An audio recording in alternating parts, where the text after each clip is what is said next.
Hey guys, how you doing? Adam here. What we're talking about tonight is step-by-step on how to use PropStream when you're out doing your Doordash and you're driving for dollars, so stay tuned. Got me feeling like I'm Russell. Got that Gucci on my buckle, Hey, flexing on these hoes like some muscle. Hey, putting in that work like triple double. Hey.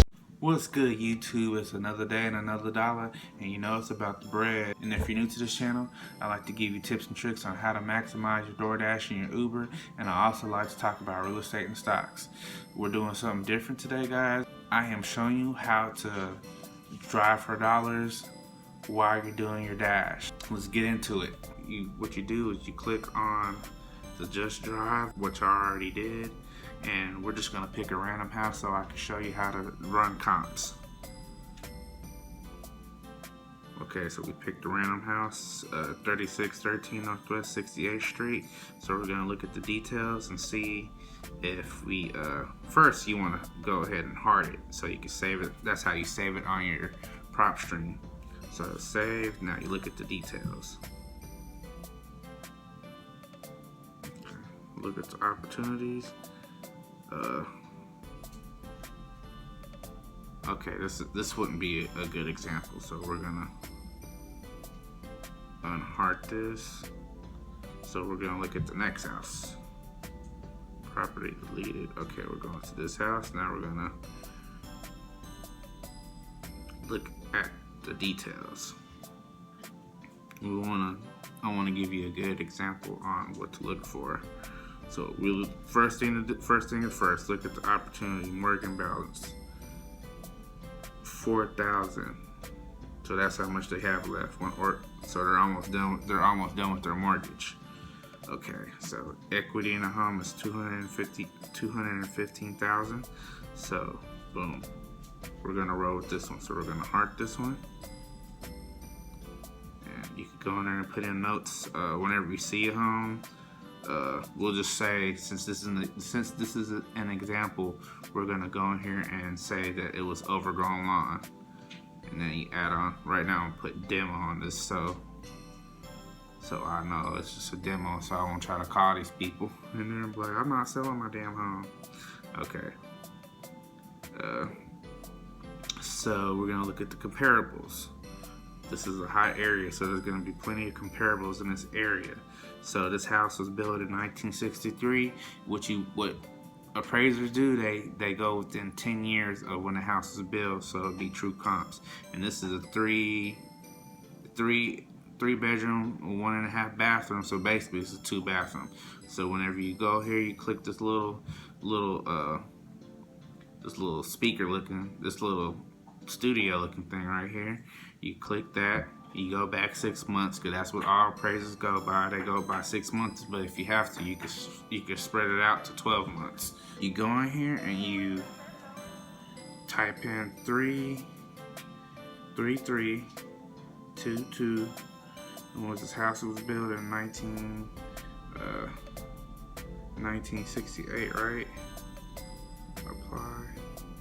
1963, so we will have between 1968 and 1958. So go back in here and put that in there. 1968 to 1958 to 1968. So you want to have it between those 10 years. So you can have that. So it could be the accurate, so you get accurate comps, comparables. So right now we have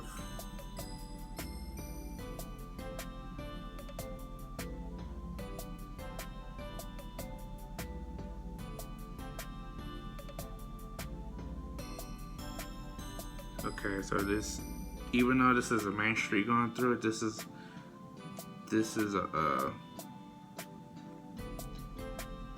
the true comps in this area. So we want to put both, because both MLS and public records, anything that's on Zillow, you see that sold, you will see it on Zillow. But if you get also the MLS, you see stuff that's not posted on Zillow yet. So we're going on here right now, and we're looking at all the comparables in the area. Really, this is so tight in this area. I could go. This goes back. You gotta go in here and put half a mile, because you want to stay. You want those comparables to be tight as possible. So here we go. 6 comparables. Okay, so let's look at the comparables. All these homes are. This home sold for $27,000. Wow. Okay, that's something. Someone really got a good deal for that home. I wonder if it was a fire. It must have been a fire damage. Okay, so this is all the comparables. All this works. So this home, you got 5. You have 5 comparables. That's what you usually want to have, but sometimes the market doesn't give you that. So if you have 1, that's fine, but if you have 5, even better. So we got 5 comparables. I'm gonna go ahead and take out this 173, so we still have 4. The reason why I'm taking that 173 out, I don't think this house has been flipped or nothing like that. I feel like these other ones are more better comparables. You got this 257 right here. So we're gonna click that. We're gonna look into the details. It's probably not flipped, but it's probably is updated enough. Yeah, this house has been flipped. They've done some updates to it. So not the best updates, but it's updated. They got got the same old cabinets, but they have a new fridge. Okay, so yeah, this is a good comparable, or this is a decent enough comparable. Okay, so the square feet in this home is 2078.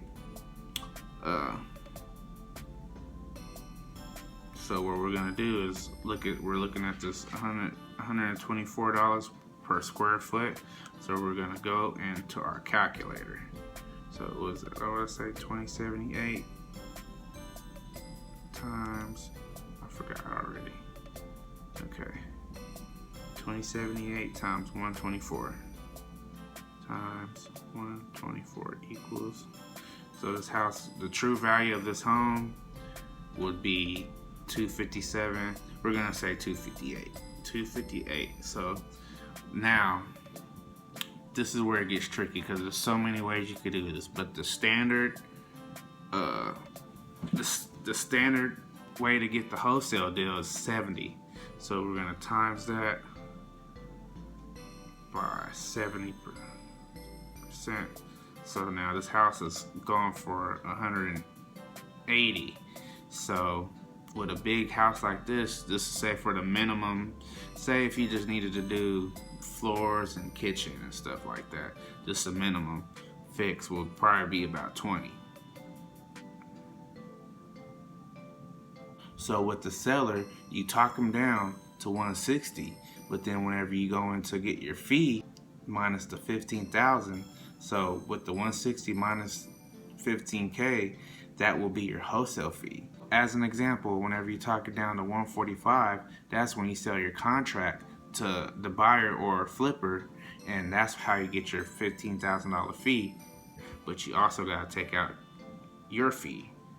So minus 15, so it'll be 145. So this home would be at 145 where you would get your deal at. So let's go into here.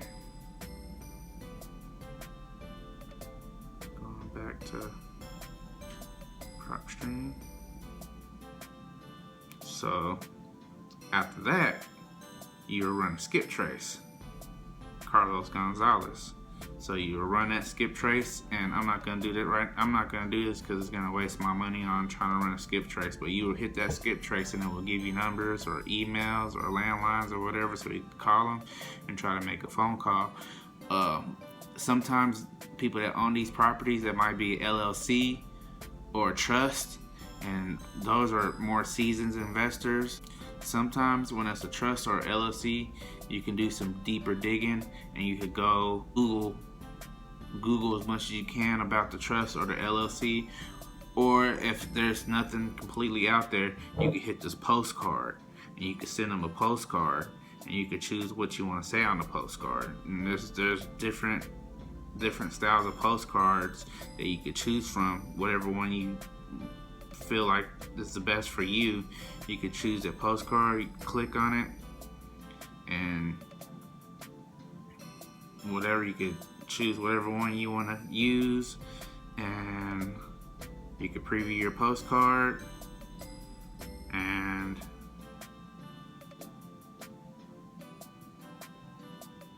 you can say, hey, this is the one you want to use, and you can send it. Boom, you said next, and then you approve everything, and then next. After, I'm not gonna do this, but after you approve everything, you hit next again, then it'll send it. So that's how you run this is how you look for properties on here. Number one, whenever you see a house that's for sale or boarded up or whatever, high grass or whatever you see that triggers, oh, this house, something's going on here, we need to try to get this house and try to see if we could negotiate a deal. First thing, you turn on your driving for dollars on your PropStream. You click on a property. You see if there's any equity, because if there's no equity, there's not much you can do. There's a way you can do something, but that's more of an advanced technique, and I'm not gonna go into that right now. While you're driving for dollars, while you're dashing, and if you're really in a hurry, whenever you find a property, you don't gotta do all that stuff. The best thing you can do is just click favorite, and then go into the notes and click that.